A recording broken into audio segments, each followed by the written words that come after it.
going to start the epoxy.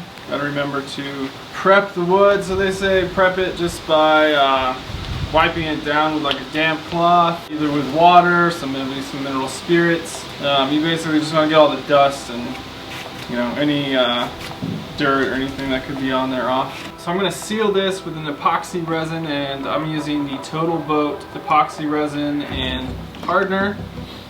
Traditional 5-to-1. I've got the fast hardener. I got 2 of these quart size kits. They were $55 each.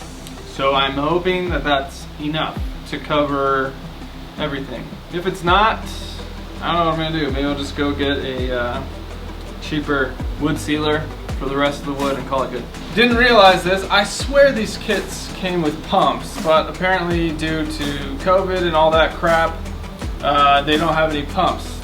Find your ratio on here, right? So they have different ratios on here. So ours is a 5-to-1 system. So this first column is the 5, and then the 1 is the next column. Pour our epoxy resin up to that 3rd line, and then we're gonna do the hardener up to the next 3rd line in this column. And then that'll give us our ratio, and then we're gonna stir it together. And then you have about 25 minutes before it hardens.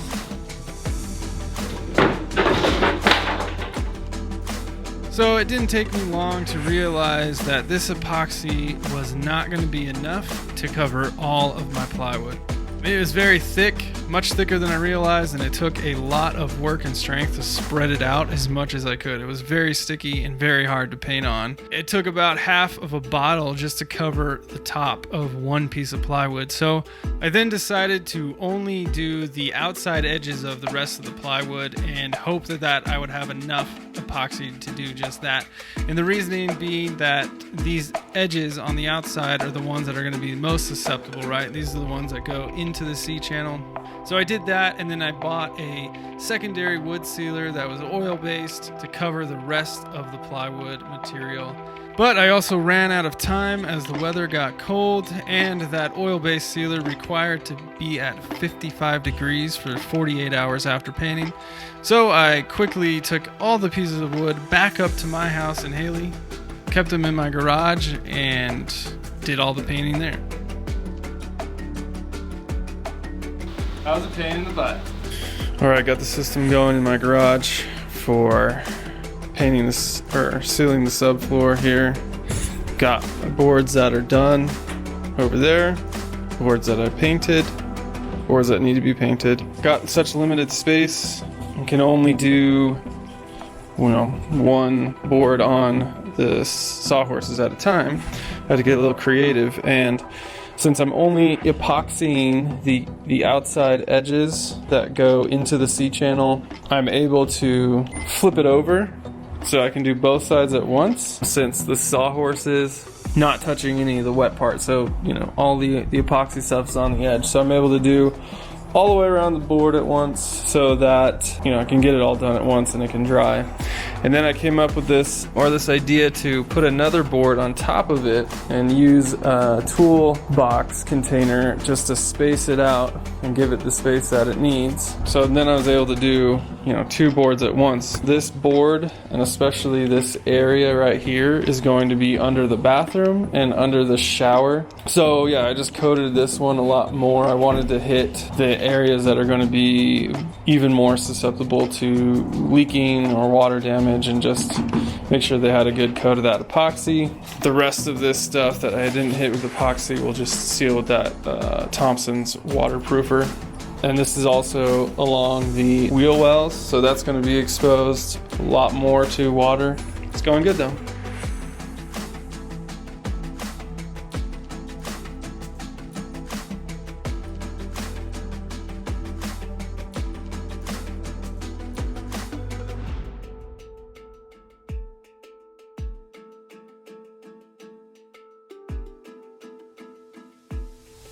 So part of the subfloor is the C channel that goes along the outside edge, and this is what the shell rivets onto. So I got one of these pieces here. Plywood slips into there. I got these 3 pieces here that I'm going to salvage and use. I wanted to just clean these up, get all the corrosion off, get them all cleaned up and looking nice, and stop them from corroding. So what I'm using is basically just these little wire brushes, and I got a big one here as well. And then I also have some wire brush wheels that just connect to the power drill. And those work really well because they go really fast. So that's what I'm gonna be using. You wanna make sure that you use a brass wire, because if you use steel, that's gonna be too hard and too rough for aluminum. Aluminum is a very soft metal, and it scratches and wears away easily. So if you use steel, you know, you're gonna actually ruin your aluminum and probably brush away too much of it, end up grinding a lot of it off. So brass, being much softer like aluminum, it is gonna scratch it up and it is gonna give you that brushed aluminum look, but it's not gonna take too much off.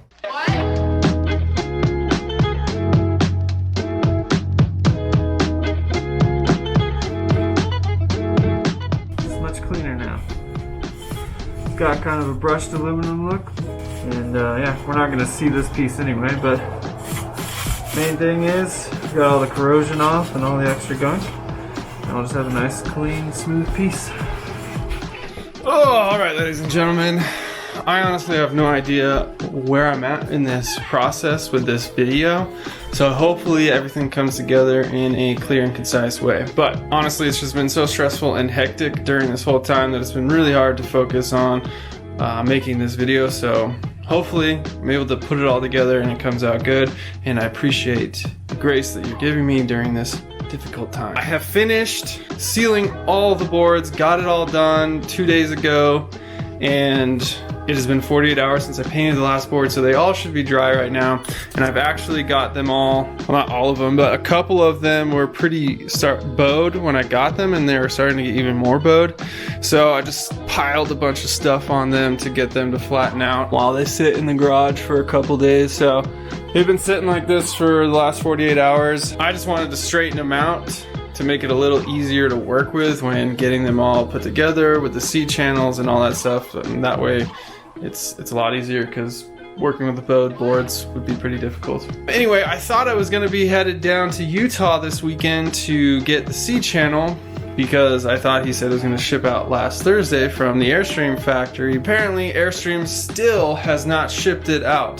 The forecast is looking good. It's supposed to stay in the 60s all next week, and I don't see any snow on the forecast yet, at least for the next week. So hopefully no major snowstorm comes through until we get this all done, and hopefully that C channel comes in, because I need to rush down to Salt Lake and pick that up and bring it back. And then yeah, I'm gonna have to find someone to help me. So I am going to that's pretty much all we're waiting for, is that C channel and our axles at this point. But you know, that's gonna be another 2 months, and so I'm gonna have to just put the one of the old axles back on, just to move the trailer and get it off the road, or get it off the side of the road. We're either going to put it in the backyard or the front yard for now, just further off the road. We could put it in the backyard, but you know, there's an alley back there that we can drive it into, but it's pretty tight, and honestly I'm just very skeptical of being able to maneuver it in and out of there. I'm just going to sit by the phone and wait for Josh from Airstream of Utah to call me and tell me when the dang C channel is going to be in, because that's pretty much all I need to do right now. Well, look at this snow. I drove to Salt Lake yesterday and finally got the C channel in, but I got there and you know, I had a feeling this was going to happen, because this is just the way it's been going, is that it's the wrong piece. Here's the old one. This is the old C channel. This is the new C channel. It's much bigger. It's for the wide bodies, the new ones, right? I don't know what Airstream is thinking, people that work there right now, but they keep thinking that just because it's a 31-foot trailer that it's a wide body. And I keep telling them, like, no, it's not a wide body. They didn't start making those until '94. This is a narrow body. And I guess there's a difference with the new trailers, you know, ones they make today, that if it's under a certain length, it's a narrow body. I don't know.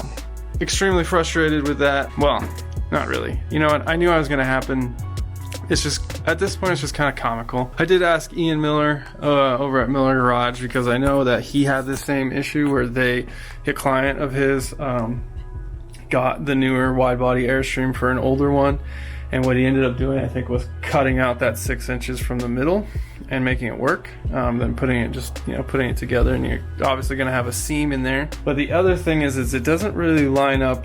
The curvature of it doesn't really line up, so I'm hoping that maybe it'll bend in. And the other thing is this new one doesn't have the channel for the subfloor.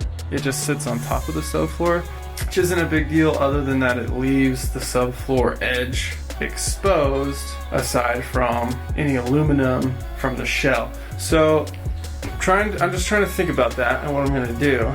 Yeah, so anyway, I'm gonna get this old C-channel, the one that's really damaged and messed up and corroded. I'm gonna clean it up. I'm gonna get it prepared this morning, and I'm gonna see if it is salvageable, because I might just use the old one if it's good enough. Airstream did say that they would return this other one since they sent the wrong one. We'll figure it out. So I'm gonna get this C-channel cleaned up, and then we're gonna head down to the trailer today to get everything installed, the insulation, the subfloor, and the shell, hopefully, and maybe an axle. And then we gotta move it because there's snow on the ground. It's supposed to snow this weekend, so the city is not gonna be happy if it's sitting there.